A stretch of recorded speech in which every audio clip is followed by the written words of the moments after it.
Hi hello ನಮಸ್ತೆ ಸ್ನೇಹಿತರೆ, ನೋಡ್ತಾ ಇದ್ದೀರಲ್ಲ ಟೊಮೊಟೊ ಗಿಡ ಹೂವಿನ ಗಿಡದ ರೀತಿ ಕಾಣಿಸ್ತಾ ಇದೆ.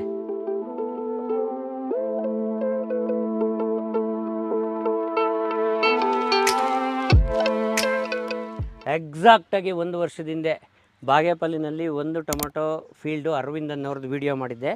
ಫ್ಲವರಿಂಗ್ ಅದೇ ಥರ ಇತ್ತು. ಇದು ಇವಾಗ ನನಗೆ ಸಮಯದ ಅಭಾವದಿಂದ ಎಲ್ಲೂ ದೂರ ಹೋಗೋಕ್ಕಾಗದೇ ಇರೋದ್ರಿಂದ ಇದು ಸ್ಥಳೀಯವಾಗಿ ದೊಡ್ಡಬಳ್ಳಾಪುರದಲ್ಲಿ ನಾನೇನು ಹಿಂದೆ ವೀಡಿಯೋಗಳು ಮಾಡಿದ್ದೆ ಅದನ್ನು ನೋಡಿ ಅವರು ಸ್ಫೂರ್ತಿ ತಗೊಂಡು ಸಮಗ್ರ ಬೇಸಾಯ ಕ್ರಮಗಳು ನಾನೇನು ಹೇಳ್ತಾ ಇರ್ತೀನಿ, ಸಾವಯವ ಅಂದರೆ ತಿಪ್ಪೆಗೊಬ್ಬರ, ಬೇವಿನ ಹಿಂಡಿ, ವರ್ಮಿ ಹ್ಯೂಮು, ಆ ಥರದ್ದು ಜೈವಿಕ ಗೊಬ್ಬರ AMC. ಎಸ್ಪೆಷಲಿ ಒಂದು ವಿಡಿಯೋ ನಾನು ಕಂಪ್ನಿ ವಿಜ್ಞಾನಿಗಳ ಜೊತೆ ಮಾತಾಡಿ ವಿಡಿಯೋ ಮಾಡಿದ್ದೆ, ನ್ಯಾನೋ ತಂತ್ರಜ್ಞಾನದಲ್ಲಿ ಜೈವಿಕ ಗೊಬ್ಬರಗಳು ಅಂತೇಳಿ. ಅದನ್ನು ಬಯೋಗಿಯರ್ 1 to 5 ಈ ಥರ 5 ಹಂತದಲ್ಲಿ ಬಳಸ್ತಕ್ಕಂಥದ್ದು ಹೇಳಿದ್ದೆ. ಅದು ಡೀಟೇಲ್ಸ್ ಒಂದು ವಿಡಿಯೋ ಇದೆ, ಅದನ್ನು ತೋರಿಸ್ತೀನಿ ನೋಡಿ, ಡಿಸ್ಕ್ರಿಪ್ಷನಲ್ಲಿ ಲಿಂಕ್ ಸಿಗುತ್ತೆ, ಆ ವಿಡಿಯೋ ನೋಡಿ. ಅವುಗಳಲ್ಲೆಲ್ಲವನ್ನು ಬಳಸಿ ರಾಸಾಯನಿಕಗಳ ಬಳಕೆಯನ್ನು ಕಡಿಮೆಗೊಳಿಸೋದು, ಅಂದರೆ ಕೊಡ್ತಕ್ಕಂಥ ಗೊಬ್ಬರದ ಪ್ರಮಾಣ ಕಡಿಮೆ ಕೊಡೋದು, ಸ್ಪ್ರೇ ಅವಧಿನ ಹೆಚ್ಚು ಮಾಡ್ಕೊಳ್ಳೋದು. ನಿಮ್ಮಲ್ಲಿ ಅನೇಕರಿಗೆ ಇವಾಗ ಟೊಮೊಟೊ ಫುಲ್ ಝೂಮಲ್ಲಿದೆ, ತುಂಬ ಹುಮ್ಮಸ್ಸಿದೆ. ಕೆಲವರು 3 ದಿವಸ ಇರಲಿ, ಕೆಲವರು ದಿವಸ ಬಿಟ್ಟು ದಿವಸನೂ ಸ್ಪ್ರೇ ಮಾಡ್ತಾ ಇದ್ದೀರಿ. ಇಲ್ಲಿ ಖಂಡಿತವಾಗ್ಲೂ ನಾನು ಕೆಲವು ಬಾರಿ ಇವ್ರಿಗೆ ವಾಪಸ್ ಕಳಿಸಿದ್ದು ಇದೆ. ಇದು ವಾರಕ್ಕೊಂದು ಸರಿ ಮಾತ್ರ ಸ್ಪ್ರೇ ಮಾಡಿರ್ತಕ್ಕಂಥ ಪ್ಲಾಟ್. ಇದು ಇವತ್ತಿಗೆ 53 ಅಥವಾ 54ನೇ ದಿನ, ಏಪ್ರಿಲಲ್ಲಿ ನಾಟಿ ಮಾಡಿರ್ತಕ್ಕಂಥದ್ದು.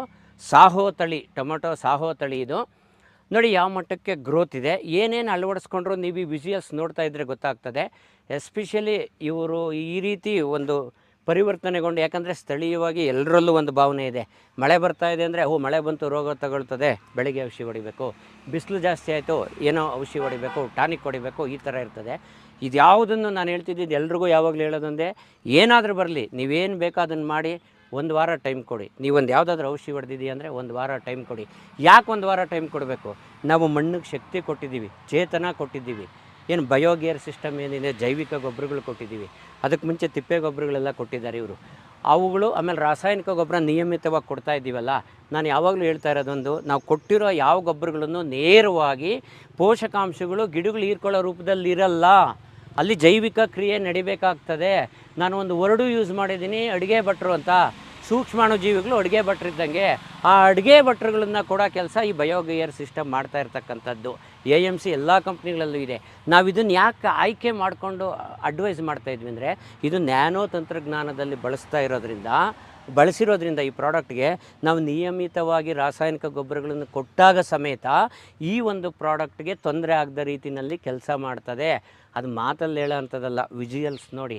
ಅದಕ್ಕಾಗಿಯೇ ಇವತ್ತು ನನಗೆ ಅಂಗಡಿನೂ 4-5 ಜನ ಕಸ್ಟಮರ್ಸ್ ದೂರದಿಂದ ಬಂದಿರೋರಿದ್ರೂ ಇದನ್ನು ಒಂದು ವಿಜುವಲ್ ತೋರಿಸ್ಬೇಕು ಎಲ್ರಿಗೂ ಅನ್ನೋ ದೃಷ್ಟಿಯಿಂದ ಇದೇ ಒಂದು ಸಂದರ್ಭದಲ್ಲಿ ಈ ಕಂಪ್ನಿನ ಪ್ರಮೋಟ್ ಮಾಡಿರ್ತಕ್ಕಂಥವರು ಆ ವಿಡಿಯೋದಲ್ಲಿ ನೋಡಿರ್ತೀರಿ. ನಾಗೇಶ್ ರೆಡ್ಡಿ ಅವರು ಬಂದಿದ್ದಾರೆ, ಇಲ್ಲಿ ರೈತರು ಇದ್ದಾರೆ. ಆ ರೈತರನ್ನ ಮಾತಾಡ್ಸೋಣ. ಅವರು ಎಲ್ಲಿಂದ ಸ್ಫೂರ್ತಿ ತೊಗೊಂಡ್ರು, ಹೇಗೆ ಬದಲಾವಣೆ ಮಾಡಿಕೊಂಡ್ರು ಮೊದಲು ಬೇಸಾಯ ಪದ್ಧತಿಗೂ ಈಗ ಅಂತ ತಿಳ್ಕೊಳ್ಳೋಣ. ನಮಸ್ತೆ ಸರ್. ನಮಸ್ಕಾರ ಸರ್. ನಮಸ್ಕಾರ ಸರ್. ನಿಮ್ಮ ಪ್ರಾಡಕ್ಟ್ ನೋಡಿ ಸರ್, ರಿಸಲ್ಟು ಸೂಪರ್. ನಮಸ್ತೆ ಲೋಕೇಶ್ ಅವರೇ. ನಮಸ್ಕಾರ ಸರ್. ಈಗ ನಿಮ್ಮ ಮಾತುಗಳಲ್ಲಿ ನಾನು ಏನನ್ನ ಹೇಳಿ, ನಾನು ಹೇಳಿದ್ದು ಜನಗಳು ನಮ್ಮದೇನು ಇರ್ಬೋದು, ಬಟ್ ಒಬ್ಬ ರೈತ ಹೇಳಿದ್ದನ್ನು ಇನ್ನೊಬ್ಬ ರೈತ ಖಂಡಿತ ನಂಬ್ತಾನೆ. ಇದರಲ್ಲಿ ಇನ್ನೊಂದು ಸುಳ್ಳು ಪಳ್ಳು ಏನಿಲ್ಲ. ಎಲ್ಲ ಬಿಲ್ಲು ಯಾರು ಬೇಕಾದ್ರೂ ಚೆಕ್ ಮಾಡ್ಕೋಬೋದು. ಎಷ್ಟು ಬಳಸಲಾಗಿದೆ, ಇನ್ಕ್ಲೂಡಿಂಗು ಗೇರ್ ಸಿಸ್ಟಮ್ ಬಳಸಿರೋದು ಸೇರಿ ಇಲ್ಲಿವರೆಗೂ ಖರ್ಚಾಗಿರ್ತಕ್ಕಂಥದ್ದು 17,000. 53ನೇ ದಿನದ ಬೆಳೆ. ಬಯೋಗೇರ್ ಸಿಸ್ಟಮ್ 1,100 5 ಗೇರು 5,500 ರೂಪಾಯಿ ತೆಗೆದ್ರು. ಸ್ಪ್ರೇಗಳಿಗೆ ಡ್ರೆಂಚಿಂಗ್ ಕೊಡ್ತಿರ್ತಕ್ಕಂಥ ಲಿಕ್ವಿಡ್ಗಳು ಎಲ್ಲ ಸೇರಿದರೆ 12,000 ಚಿಲ್ಲರೆ. ಗೇರು 5,500. ಎಷ್ಟು ಉಳಿತಾಯ ಆಗಿದೆ ನೋಡಿ. ಆ ಗೇರಿಗೆ ನೀವು ಹಾಕಿರ್ತಕ್ಕಂಥ 5,500 ಬಂಡವಾಳ ಉಪಯೋಗ ಆಗಿದೆ ಅಂತೀರಾ? ಆಗಿದೆ ಸರ್. ನಿಮ್ಮ ಮಾತುಗಳಲ್ಲಿ ಖಂಡಿತ ಆಗಿದೆ ಸರ್, ಖಂಡಿತವಾಗಿ ಆಗಿದೆ. ನಮಸ್ಕಾರ, ನಮ್ಮ ಹೆಸರು ಲೋಕೇಶ್ ಅಂತ, ಕಾಚಳ್ಳಿ ಗ್ರಾಮ, ತೂಪ್ಗೆರೆ ಹೋಬಳಿ, ಬೆಂಗಳೂರು ಗ್ರಾಮಾಂತರ ಜಿಲ್ಲೆ.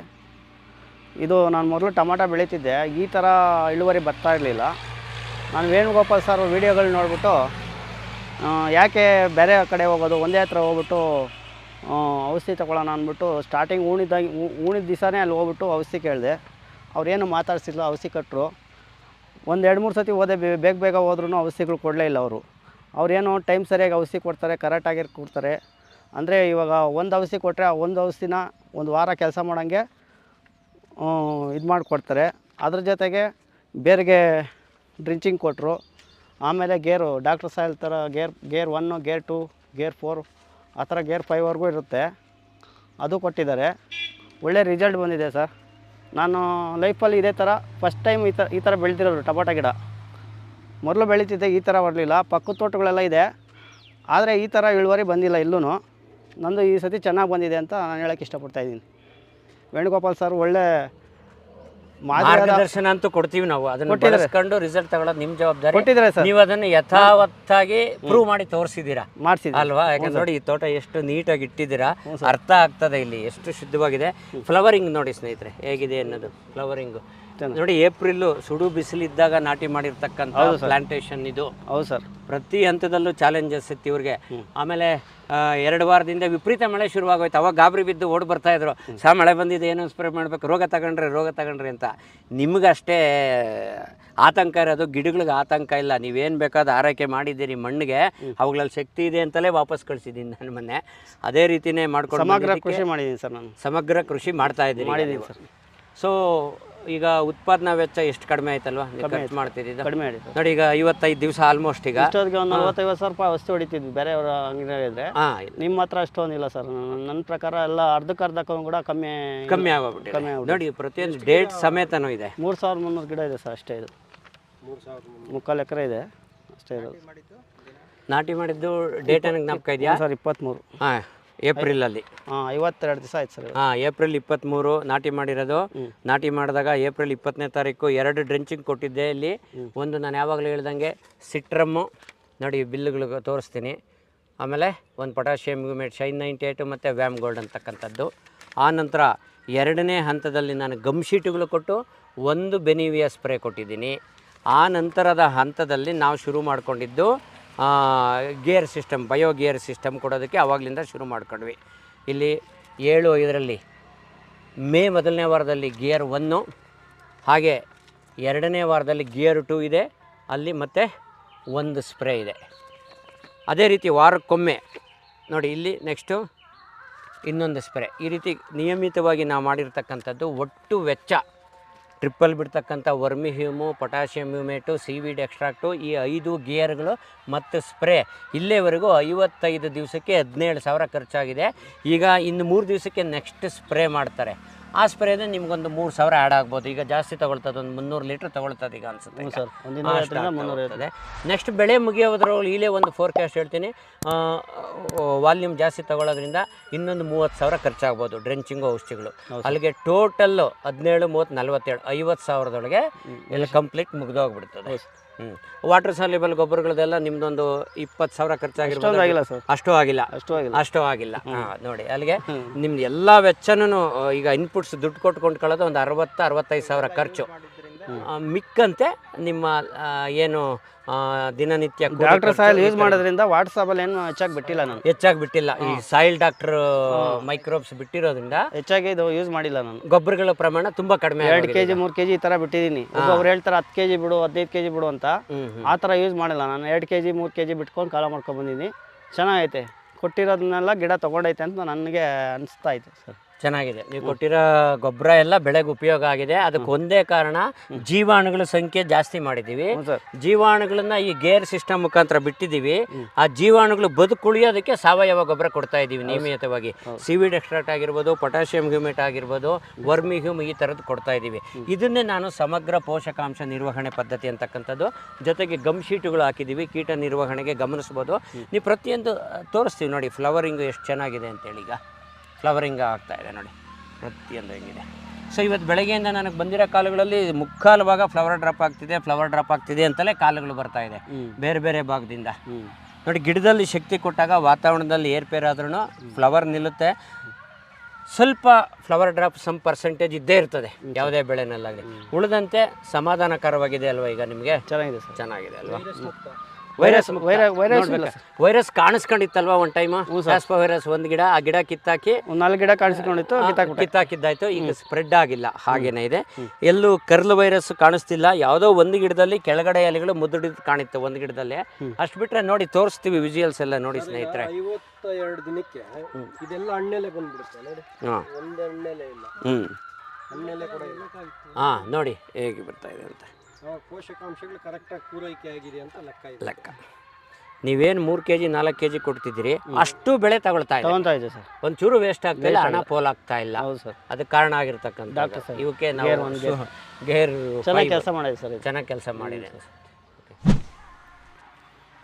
ಸ್ನೇಹಿತರೆ ನೋಡ್ತಾ ಇದ್ದೀರಲ್ವ ಈ ಒಂದು ಅದ್ಭುತನ. ಖಂಡಿತ ಒಬ್ಬರು ಇವರು ಲೋಕೇಶ್ ಅವ್ರಿಗೆ ಸಾಧ್ಯ ಆಗಿದೆ ಅಂದರೆ ಎಲ್ರಿಗೂ ಸಾಧ್ಯ ಆಗುತ್ತೆ. ಮನಸ್ಸಿನಲ್ಲಿರೋ ಆತಂಕ ಬಿಡಬೇಕು. ಮಳೆ ಬಂತ ನಾನು ಸ್ಪ್ರೇ ಮಾಡಬೇಕು, ಎಲ್ಲ ರೋಗ ಕಾಣಿಸ್ಕೊಂತ ಇಮ್ಮಿಡಿಯೇಟ್ ಸ್ಪ್ರೇ ಮಾಡಬೇಕು, ಈ ಆತಂಕಗಳು ಬೇಡ. ಏನು ಬೆಳೆಗೆ ಅವಶ್ಯಕತೆ ಅದು ಕೊಡ್ತಾ ಹೋಗೋಣ. ಯಾವುದೇ ಸನ್ನಿವೇಶ ಬಂದರೂ ಬೆಳೆ ತನ್ನಷ್ಟಕ್ಕೆ ತಾನೇ ನಿಭಾಯಿಸ್ಕೊಳ್ಳುತ್ತೆ. ಆಮೇಲೆ ಭೂಮಿಗೆ ಶಕ್ತಿ ಇದೆ, ಭೂಮಿಲಿರೋ ಶಕ್ತಿನ ನಾವು ಹಾಳು ಮಾಡೋದು ಬೇಡ. ಅನವಶ್ಯಕವಾಗಿ ರಾಸಾಯನಿಕಗಳನ್ನು ಹೆಚ್ಚು ಬಳಸ್ತಾ ನೋಡಿ, ಇದು ಹೇಗಿದೆ, ಥಿಕ್ನೆಸ್ ಆಗಿರ್ಬೋದು, ಫ್ಲವರಿಂಗ್ ಆಗಿರ್ಬೋದು, ಎಷ್ಟು ಆರೋಗ್ಯಕರವಾಗಿ ಕಾಣಿಸ್ತಾ ಇದೆ. ನೋಡಿದಷ್ಟು ಖುಷಿ ಆಗ್ತದೆ ಸ್ನೇಹಿತರೆ. ಸೊ ಇದೆಲ್ಲ ಸಾಧ್ಯವಾಗಿದ್ದು ಸಮಗ್ರ ಪೋಷಕಾಂಶ ನಿರ್ವಹಣಾ ಪದ್ಧತಿಗಳನ್ನು ಅಳವಡಿಸ್ಕೊಂಡಿದ್ದಕ್ಕೆ. ಅತಿ ಮುಖ್ಯವಾಗಿ ಎಲ್ಲರೂ ಸುಮಾರು ಜನ ಈ ಥರ ಮಾಡ್ತಿದ್ದೀರಿ. ಇಲ್ಲಿ ಬಳಸಿರೋ ವಿಶೇಷವಾದದ್ದು ಒಂದಂದರೆ ಜೈವಿಕ ಗೊಬ್ಬರ, ನ್ಯಾನೋ ತಂತ್ರಜ್ಞಾನದ ಜೈವಿಕ ಗೊಬ್ಬರ. ಅದು ಬಯೋಗೇರ್ 1 to 5 ಗೇರ್ ಬಳಸಲಾಗಿದೆ. ಸೊ ಇದನ್ನು ಇಲ್ಲಿ ನಮಗೆ ಸ್ಥಳೀಯವಾಗಿ 5 ಗೇರನ್ನು ಬಳಸಿ ಈ ರೀತಿ ಫಲಿತಾಂಶ ತಗೋಬೋದು ಅಂತ ತೋರಿಸ್ಕೊಟ್ಟಿದ್ದಕ್ಕೆ ನಾವು ಮತ್ತೊಮ್ಮೆ ಲೋಕೇಶ್ ಅವ್ರಿಗೆ ಧನ್ಯವಾದ ತಿಳಿಸ್ಬೇಕು. ಧನ್ಯವಾದಗಳು ಲೋಕೇಶ್ ಅವರೇ. ಧನ್ಯವಾದ ಸರ್. ಸರ್ ನಿಮಗೂ ಈ ಥರ ಒಂದು ನಿಜವಾಗ್ಲೂ ಈ ಸೆಗ್ಮೆಂಟಲ್ಲಿ ರೈತರಲ್ಲಿ ಇನ್ನೂ ತುಂಬ ತಿಳುವಳಿಕೆ ಕಡಿಮೆ ಇದೆ. ಹೌದು ಸರ್. ಜೈವಿಕ ಗೊಬ್ಬರಗಳಲ್ಲಿ ಇಷ್ಟೊಂದು ಶಕ್ತಿ ಇದೆ ಅನ್ನೋದೇ ಗೊತ್ತಿಲ್ಲ. ಅದನ್ನು ನೀವು ಅವಿರತವಾಗಿ ತುಂಬ ಫೀಲ್ಡ್ ವಿಸಿಟ್ ಮಾಡಿ ಮಾಡ್ತಾ ಇದ್ದೀರಾ. ಈ ದೃಷ್ಟಿಯಿಂದಲೇ ನಾನು ಈ ಫೀಲ್ಡ್ ನೋಡಿದ ತಕ್ಷಣ ನಿಮ್ಗೆ ಹೇಳಿದ್ದು ಇಲ್ಲಿ ತುಂಬ ಚೆನ್ನಾಗಿದೆ ಅಂತ. ಸೊ ನೀವು ಬಂದು ಇದನ್ನು ನಮ್ಮ ಜೊತೆ ಇದ್ದಿದ್ದಕ್ಕೆ ನಿಮಗೂ ಧನ್ಯವಾದ ತಿಳಿಸ್ತೀನಿ. Thank you sir, thank you. ಈಗ ಇನ್ನೊಂದು ಸರ್, ಈಗ ರೈತರು ಏನು ಮಾಡ್ತಾ ಇದ್ದಾರೆ ಅಂದರೆ ಇದು ಟಾನಿಕ್ ಅನ್ಕೊಂಡ್ಬಿಟ್ಟಿದ್ದಾರೆ. ಇದ್ರ ವಿಶೇಷತೆ ಏನು ತಿಳಿಸ್ಬೇಕು ನೀವು. ಹೇಳಿ. ಇದು ಹೆಂಗೆ ಮಿಷಿನರಿ ಥರ ವರ್ಕ್ ಆಗುತ್ತೆ. ಈಗ 24x7 24 ಅವರು 7 ದಿನ ಹೆಂಗೆ ವರ್ಕ್ ಆಗುತ್ತೆ ಇದು ನಿಮಗೆ ಟೆಕ್ನಿಕ್. ಈಗ ವ್ಯತ್ಯಾಸಗಳು ನೋಡಿ, ನೀವು ಕೆಲವು ಜನಪ್ರಿಯ ಕಂಪ್ನಿಗಳಲ್ಲಿ ಲಿಕ್ವಿಡ್ಸ್ ಇರುತ್ತೆ, ಆ ಸೊಲ್ಯೂಷನ್ ಈ ಸೊಲ್ಯೂಷನ್ಸ ಬಿಡ್ತಾ ಇರ್ತೀರ ನೀವು. ಅಲ್ಲಿ ಸೀಮಿತ. ಈಗ ಒಂದು ಅಮೈನೋ ಆಸಿಡ್ 1 ಲೀಟ್ರ್ ಬಿಟ್ಟಿದ್ದೀರಾ, ಬೆಳೆ ಎಷ್ಟು ಸಾಧ್ಯ ಆಗ್ತದೆ ಅಷ್ಟು ಹೀರ್ಕೊಳ್ತದೆ, ಮಿಕ್ಕಿದ್ದು ಅಲ್ಲಿಗೆ ಮುಗಿದೋಯ್ತು. ಬಟ್ ಇದರ ವಿಶೇಷತೆ ಏನು? ಜೈವಿಕ ಗೊಬ್ಬರ, ಜೀವಾಣುಗಳು ಕೊಟ್ಟಿದ್ದು ಅಷ್ಟಕ್ಕೆ ಸೀಮಿತ ಅಲ್ಲ, ಮಲ್ಟಿಪ್ಲೈ ಆಗ್ತಾ ಹೋಗ್ತವೆ. ಲಕ್ಷ ಇರೋದು ಕೋಟಿ, ಕೋಟಿ ಇರೋವು ದಶಕೋಟಿ ಶತಕೋಟಿ ಆಗ್ತಾ ಹೋಗ್ತವೆ. ಅಂದರೆ ಬ್ಯಾಂಕಲ್ಲಿ ಡಿಪಾಸಿಟ್ ಇಟ್ಟರೆ ಹೇಗೆ ಬೆಳೆಯುತ್ತಾ ಹೋಗುತ್ತೋ ಹಾಗೆ ಮಣ್ಣಲ್ಲಿ ಇದನ್ನು. ಆದ್ದರಿಂದಲೇ ನಾಗೇಶ್ ರೆಡ್ಡಿ ಅವ್ರು ಹೇಳ್ದಂಗೆ ಇದು ಟಾನಿಕ್ ಅಂತ ಇದು ಮಾಡಬೇಡ್ರಿ. ಪದೇ ಪದೇ ಹೇಳೋದು ಅದನ್ನೇ, ಜೈವಿಕ ಗೊಬ್ಬರ, ಜೀವಾಣುಗಳಿರ್ತಕ್ಕಂಥ ಗೊಬ್ಬರ. ಒಂದು ಸರಿ ನೀವು ಈ ಮಣ್ಣಿಗೆ ಹಾಕಿದ್ದೀರಾ ಅಂದರೆ ನಿಮಗೆ ಅದೊಂದು ಪರ್ಮನೆಂಟ್ ಅಸೆಟ್ ನಿಮ್ಮ ಮಣ್ಣಿನ ಆರೋಗ್ಯಕ್ಕೆ. ಮುಂದಿನ ದಿನಗಳಲ್ಲಿ, ಈಗಿನ್ನೂ ತಿಳುವಳಿಕೆ ಕಡಿಮೆ ಇದೆ, ರೈತರಲ್ಲಿ ಈ ಜಾಗೃತಿ ಮೂಡ್ತಾ ಇದೆ. ಮುಂದಿನ ದಿನಗಳಲ್ಲಿ ಯಾವುದಾದ್ರೂ ಒಂದು ಪಾಪ್ಯುಲಾರಿಟಿಗೆ ಬರುತ್ತೆ, ಪ್ರಿಯಾರಿಟಿಗೆ ಬರುತ್ತೆ ಅಂದರೆ ಅದು ಜೈವಿಕ ಗೊಬ್ಬರಗಳು ಸ್ನೇಹಿತರೆ. ಯಾಕಂದರೆ ಬಹಳ ದೂರ ಬಂದುಬಿಟ್ಟಿದ್ದೀವಿ ನಾವು. ಏನಿದೆ ಮಣ್ಣಿನ ಆರೋಗ್ಯ ಆಗಿರ್ಬೋದು, ಪರಿಸರದ ಹಾನಿ ಮಾಡಿಕೊಂಡು ಅವೈಜ್ಞಾನಿಕವಾಗಿ ರಾಸಾಯನಿಕಗಳನ್ನು ಬಳಸ್ಕೊಳ್ತಾ ಬಹಳ ಮುಂದೆ ಬಂದಿದ್ದೀವಿ. ನಾವು ಅದನ್ನು ಬ್ಯಾಕ್ ಟು ಝೀರೋಗೆ ಸಡನ್ನಾಗಿ ಹೋಗೋಕ್ಕಾಗಲ್ಲ. ಹಂತವಾಗಿ ಇದನ್ನು ಮಾಡ್ಕೊಳ್ತಾ ಹೋಗಬೇಕು. ಅದಕ್ಕೆ ನಮಗೆ ಸಿಕ್ಕಿರ್ತಕ್ಕಂಥದ್ದು ಬೇಕಾದಷ್ಟು ಅನೇಕ ಕಂಪ್ನಿಗಳಿರ್ಬೋದು, ಸಿಗುತ್ತೆ. ಬಟ್ ನಮಗೆ ಸ್ಥಳೀಯವಾಗಿ ಸಿಕ್ಕಿದ್ದಂಥದ್ದು ನಾವು ಗ್ಯಾರಂಟಿಯಾಗಿ ನಂಬಬಹುದಾದಂಥದ್ದು. ಯಾಕಂದರೆ ನಾನು ಪ್ರಾರಂಭದಲ್ಲಿ ಪ್ರಾಡಕ್ಟ್ಸನ್ನು ಇಂಟ್ರೊಡ್ಯೂಸ್ ಮಾಡುವಾಗಲೇ ವಿಜ್ಞಾನಿಗಳನ್ನು ಮಾತಾಡಿಸಿದ್ದೆ. ಸೊ ಅವರ ಕಮಿಟ್ಮೆಂಟ್ನಿಂದಾಗಿ ಈ ಥರ ಕ್ವಾಲಿಟಿ ಪ್ರಾಡಕ್ಟ್ ಸಿಗ್ತಾ ಇರೋದು. ಆ ರಿಸಲ್ಟ್ ಇಲ್ಲಿ ಕಣ್ಣಿಗೆ ಕಾಣಿಸ್ತಾ ಇದೆ ಸರ್. ಈಗ ರೈತರಲ್ಲಿ ಇನ್ನೂ ಒಂದಿದೆ, ಈಗ ಬಯೋಗೇರ್ ತಗೊಂಡು ಹೋಗ್ತೀವಿ, ಇದು ಒಂದೇ ಬಳಸಿದ್ರೆ ಬರ್ತದ ಅಂತ ಕೇಳ್ತಾರೆ ಕೆಲವು ರೈತರು. ಹೌದು ಸರ್, ಹೌದು. ಇದು ಒಂದೇ ಬಳಸ್ತೀವಿ ನಾವು. ಖಂಡಿತವಾಗಿ ಇಲ್ಲೇ ಚಾಲೆಂಜಸ್ ಇರೋದು. ಬಹಳ ಜನಗಳಲ್ಲಿ ತಲೆಗಳಲ್ಲಿ ಅದೇ ತುಂಬಿಸಿರೋದು. ಏನು ಹೇಳ್ಬಿಡ್ತಾರೆ ಅಂದರೆ, ಇದು ನಮ್ಮದೊಂದು ಕಂಪ್ನಿ, ನಾವು ವ್ಯಾಲಿಡ್ ಪ್ರಾಪರ್ ಚಾನಲ್ ಮುಖಾಂತರ ಪ್ರಮೋಟ್ ಮಾಡ್ಕೊಂಡು ಹೋಗ್ತಾ ಇದ್ದೀವಿ ನಾವು. ಬೇರೆ ಬೇರೆ ಕಡೆಗಳಲ್ಲೆಲ್ಲ ಏನಿದೆ ವ್ಯವಸ್ಥೆ ಅಂದರೆ ಡೈರೆಕ್ಟ್ ತೋಟಗಳಿಗೆ ಹೋಗೋದು. ನಿಮ್ಮ ಮಣ್ಣು ಹಾಳಾಗೋಗ್ಬಿಟ್ಟಿದೆ, ಎರೆಮಣ್ಣುಗಳಿಲ್ಲ, ಇದನ್ನು ಕೊಡಿ ಜೈವಿಕ ಗೊಬ್ಬರ ಅಷ್ಟು ಕೇಳಿದರೆ ಪರವಾಗಿಲ್ಲ, ಓಕೆ, ರೈತನಿಗೆ ಅರ್ಥ ಆಗುತ್ತೆ. ಇನ್ನೇನು ಕೊಡಬೇಡಿ, ಇದು ಹಾಳಾಗ್ಬಿಡ್ತದೆ ಅಂದ್ಬಿಡ್ತಾರಲ್ಲ, ಅಲ್ಲಿ ಪ್ರಾಬ್ಲಮ್ ಸ್ಟಾರ್ಟ್ ಆಗೋದು. ನಾನು ಈಗಾಗಲೇ ಹೇಳ್ದಂಗೆ ಈ ಜೀವಾಣುಗಳು ಜಸ್ಟ್ ಲೈಕ್ ಅಡುಗೆ ಭಟ್ರು, ಅವಕ್ಕೆ ರೇಷನ್ ಬೇಕಲ್ವಾ, ಅವು ಬದುಕುಳಿಯೋದಕ್ಕೂ ಮಣ್ಣಿನಲ್ಲಿ ಸಾವಯವ ಅಂಶ ಇರಬೇಕು. ಅದಕ್ಕೆ ಸಾವಯವ ಗೊಬ್ಬರಗಳು ಕೊಡಬೇಕು. ಆಮೇಲೆ ಇವು ಹೈಬ್ರಿಡ್ ಬೇಸಾಯ. ನಾವು ಸಾವಯವ ಕೊಟ್ಟಿದ್ದೀವಿ, ಜೈವಿಕ ಕೊಟ್ಟಿದ್ದೀವಿ, ಆದರೂ ಸಾಕಾಗಲ್ಲ. ರಾಸಾಯನಿಕ ಗೊಬ್ಬರಗಳನ್ನು ಅಗತ್ಯಕ್ಕೆ ತಕ್ಕಂತೆ ಬಳಸಲೇಬೇಕು. 25 kg ಪಾಕೆಟ್ ಅವಶ್ಯಕತೆ ಇಲ್ಲ. ನೀವು ಎಷ್ಟೆಷ್ಟು kg ಬಿಡ್ತಾ ಇದ್ದೀರಿ ಒಂದು ಟೈಮ್ಗೆ? 3 kg ಬಿಡ್ತೀವಿ. 3 kg, 3/4 ಎಕರೆಗೆ 3 kg ವಾಟರ್ ಸಾಲ್ಯುಬಲ್. ಈ ಹಂತದಲ್ಲಿ ಎಷ್ಟು ಕಡಿಮೆ ಆಯ್ತಲ್ವ ಖರ್ಚು? ಮಣ್ಣಿನ ಆರೋಗ್ಯ ಹಾಳಾಗೋದು ತಪ್ಪು. ಅಂದರೆ ಈ ಬೆಳೆಗೆ ಎಷ್ಟು ಅವಶ್ಯಕತೆ ಇದೆ ಅಷ್ಟೇ ರಾಸಾಯನಿಕ ಗೊಬ್ಬರ ಕೊಡ್ತಿದ್ದೀವಿ. ಭೂಮಿನಲ್ಲಿ ಉಳ್ಕೊಳ್ತಾ ಇಲ್ಲ, ಯಾವುದೇ ಶೇಷ ಉಳ್ಕೊಳ್ತಾ ಇಲ್ಲ, ರೆಸಿಡ್ಯೂ ಉಳ್ಕೊಳ್ತಾ ಇಲ್ಲ. ಸೊ ನಿಮಗೆ ಈ ಜೀವಾಣುಗಳು ಬಳಸೋದ್ರಿಂದ ಮುಂದಿನ ಬೆಳೆಗೂ ಸಹ ಅನುಕೂಲ ಆಗುತ್ತೆ ಸ್ನೇಹಿತರೆ. ಸೊ ಇಂಥ ಒಂದು ಕಾನ್ಸೆಪ್ಟು ಖಂಡಿತ ಎಲ್ಲ ರೈತರುಗಳಿಗೂ ತಲುಪಲಿ ಅನ್ನೋದು ನನ್ನ ಸದುದ್ದೇಶ. ಆ ದೃಷ್ಟಿಯಿಂದಲೇ ನಿರಂತರವಾಗಿ ನಾನು ಈ ಮಾಹಿತಿ ತಲುಪಿಸೋ ಕೆಲಸ ಮಾಡ್ತಾಯಿದ್ದೀನಿ ಸ್ನೇಹಿತರೆ. ಸೊ ಇನ್ನೊಂದು ವಿಜುವಲ್ಸ್ ಎಲ್ಲ ತೋರಿಸ್ತೀವಿ ಬೇರೆ ಬೇರೆ ಭಾಗಗಳಿಂದ. ಹಾಂ ಸರ್, ಈಗ ಡೀಲರ್ಸು ಏನು ಹೇಳ್ತಾರೆ, ಈಗ ತೋಟಗಳಿಗೆ ತಗೊಂಡೋಗಿ ಮಾರ್ತಾ ಇದ್ದಾರೆ ಸಿಕ್ಕಾಪಟ್ಟೆ ಜನ. ಬೇರೆ ಬೇರೆ ಕಂಪನಿಯವರು ಕಂಪ್ನಿಯವ್ರು ತಗೊಂಡು ಹೋಗ್ಬಿಟ್ಟು ಮಾರ್ಬಿಟ್ಟು ಒಂದು ಕ್ಯಾನ್ಗೆ ಇಷ್ಟಂತ ಲಾಭ ಇಟ್ಕೊಂಡು ಮಾರ್ಬಿಟ್ಟು ಟೋಪಿ ಹಾಕ್ಬಿಟ್ಟು ಹೋಗ್ಬಿಡ್ತಾರೆ ರೈತರಿಗೆ. ಆಯ್ತಾ, ಇದು ದಂಧೆ ನಡೀತಾ ಇದೆ. ನಾವೇನು ಮಾಡ್ತಾ ಇದೀವಿ, ಡೀಲರ್ ಕೊಡ್ತಾ ಇದೀವಿ. ಡೀಲರ್ ಕೊಟ್ಟು ಅವ್ರು ಮಾರ್ಜಿನ್ ಇಟ್ಕೊಂಡು ಮಾಡ್ತಾರೆ. ಕೆಲವರು ಅಂಡರ್ ಸೇಲು ಮಾಡ್ತಾ ಇದ್ದಾರೆ, ಪ್ರಾಬ್ಲಮ್ಸು ಇದೆ. ಬಟ್ ಏನಂದರೆ ಪ್ರತಿಯೊಬ್ಬ ಡೀಲರು ಇದು ಮಾರಬೇಕು ಕಂಪಲ್ಸರಿ. ಮಾರಿದ್ರೆ ಪ್ರತಿಯೊಬ್ಬ ರೈತರು ಚೆನ್ನಾಗಿ ಆಗ್ತಾರೆ. ಬಟ್ ಏನಾಗಿದೆ ಈಗ ಅಂದರೆ ಬೇರೆ ಕ್ಯಾನ್ಸ್ ಬರ್ತಾ ಇದೆ. ಬ್ಲ್ಯಾಕ್ ಕಲರ್ ಇದು ಯೂಮಿಕ್ ಅಂತ ಕೊಡ್ತಾರೆ, ಸೀವಿಡ್ ಅಂತ ಬ್ಲ್ಯಾಕ್ ಕಲರ್ ಕ್ಯಾನ್ಗಳಲ್ಲಿ ತಂದು ಕೊಡ್ತಾರೆ. ರೈತರು ಅದೇ ಕ್ಯಾನ್ ಅಂದ್ಕೊಂಡ್ಬಿಟ್ಟಿದ್ದಾರೆ ಕೆಲವರೆಲ್ಲ ರೈತರು. ನಾವು ಕ್ಯಾನ್ ಯೂಸ್ ಮಾಡಿದ್ದೀವಿ ಅಂತಾರೆ. ಅವ್ರಿಗೆ ಏನು ಹೇಳ್ತೀರಾ ನೀವು ಸಲಹೆ? ಇಲ್ಲ, ಅದನ್ನೇ ನಾನು ಯಾವಾಗಲೂ ಹೇಳೋದು, ಯಾವಾಗಲೂ ಅಧಿಕೃತವಾದ ಕೌಂಟ್ರ್ಗಳಲ್ಲಿ ವಿತ್ GST ಬಿಲ್ಲೇ ನೀವು ಪ್ರಾಡಕ್ಟ್ ತೊಗೋಬೇಕು. ಅದರಲ್ಲಿ ನಿಮಗೆ ಆ ಕ್ಯಾನ್ ತೊಗೊಂಡೋದ್ಮೇಲೆ ನಿಮಗೆ ನೋಡಿದಾಗ ಗೊತ್ತಾಗುತ್ತೆ ಒಂದು ವ್ಯಾಲಿಡ್ ಅಡ್ರೆಸ್ ಇದೆಯಾ, ಇದು ಯಾವ ರೀತಿ ಇದೆ ಪ್ರಾಡಕ್ಟ್ ಅನ್ನೋದು ಅರ್ಥ ಆಗ್ತದೆ. ಮೊದಲು ಫಸ್ಟ್ ಆ್ಯಂಡ್ ಫಾರ್ಮೋಸ್ಟ್ ಅಂದರೆ ಈ ಒಂದು ಕೃಷಿ ಕ್ಷೇತ್ರದಲ್ಲಿ ಯಾವುದೇ ಫೀಲ್ಡಿಗೆ ಬಂದು ನೇರವಾಗಿ ಮಾರಾಟ ಮಾಡೋದಕ್ಕೆ ಕಾನೂನಿನಲ್ಲಿ ಅವಕಾಶ ಇಲ್ಲ. ಈ ಥರದನ್ನ ದಯವಿಟ್ಟು ಪ್ರೋತ್ಸಾಹಿಸಬೇಡಿ. ಎಷ್ಟೋ ಜನ ಈ ರೀತಿ ಮಾಡಿ ನೀವು ಅನುಭವಿಸಿ ನನಗೂ ಫೋನ್ ಮಾಡಿದ್ದೀರಿ, ಈ ರೀತಿ ಆಗೋಯ್ತು ಸರ್, ಆಗೋಯ್ತು. ಹಾಗಾಗೋದು ಬೇಡ. ಥ್ರೂ ಪ್ರಾಪರ್ ಚಾನಲ್ಲು ಎಲ್ಲ ಆಲ್ಮೋಸ್ಟ್ ಕರ್ನಾಟಕದ ವಿವಿಧ ಭಾಗಗಳಲ್ಲಿ ಈಗ ಈ ಗೇರ್ ಸಿಸ್ಟಮ್ ಸಿಗ್ತಾ ಇದೆ. ಇನ್ನು ಮುಂದಿನ ದಿನಗಳಲ್ಲಿ ಎಲ್ಲ ಡೀಲರ್ ಹತ್ರನೂ ಸಿಗಂಗಾಗಬೇಕು. ನೀವು ಡೀಲರ್ಗಳು ಯಾವುದಾದ್ರೂ ಔಷಧಿ ಕೊಡಿ, ಯಾವುದಾದ್ರೂ ಗೊಬ್ಬರಗಳು ಕೊಡಿ, ಅದರಿಂದ ಪೂರ್ತಿ ಉಪಯೋಗ ಸಿಗಬೇಕು ಅಂದರೆ ಈ ಜೈವಿಕ ಗೊಬ್ಬರಗಳನ್ನ ಬಳಸಲೇಬೇಕಾದ ಸನ್ನಿವೇಶ ಖಂಡಿತ ನಿರ್ಮಾಣ ಆಗಿದೆ ಇದು. ಸೊ ಅದಕ್ಕೆ ಒಂದು ಜ್ವಲಂತ ಉದಾಹರಣೆ ನಮಗೆ ಈ ಫೀಲ್ಡನ್ನು ತೋರಿಸ್ತಾ ಇದ್ದೀನಿ ನೋಡಿ. ಇನ್ನೊಂದಷ್ಟು ವಿಜುವಲ್ಸ್ ತೋರಿಸ್ತೀವಿ, ನೋಡ್ತಾ ಹೋಗಿ. ಎಷ್ಟು ಹಸಿರಾಗಿದೆ, ಎಷ್ಟು ಫ್ಲವರಿಂಗ್ ಆಗಿದೆ.